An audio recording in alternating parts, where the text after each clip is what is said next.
આજે આખી દુનિયાની અંદર આદરપૂર્વક કહેવાતું હોય આ દેશનું સંવિધાન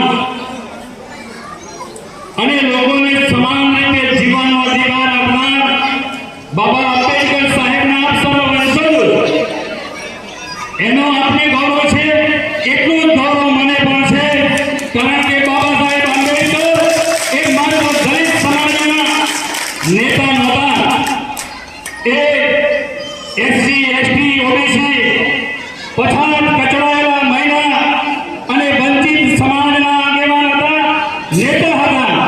એ સમગ્ર વિશ્વને એક માર્ગ બતાવવાનું કામ બાબા સાહેબ આંબેડકરે કર્યું.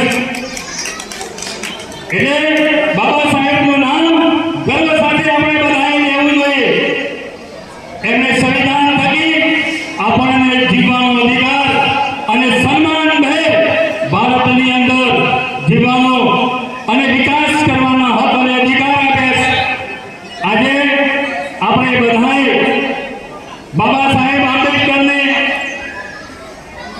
એક શ્રદ્ધાંજલિ સાચી આપી હોય તો આવા સન્માન સમારંભની અંદર તેજસ્વી તારકાઓને અને ભૂલકાઓને હું એમ કહું છું કે આવનારો સમય ગમે તેવો વિકટ આવે પણ આપણે બાબા સાહેબના બંધારણને બચાવવાનું કામ કોઈ પણ સંજોગોમાં કરીશ.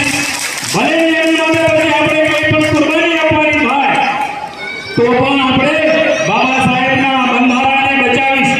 કારણ કે આજે દેશની અંદર જે સત્તાઓ તાબીજ છે એ ભૂતકાળની અંદર બાબા સાહેબના આંબેડકરને મટાડવાનું કામ કરી રહ્યા છે.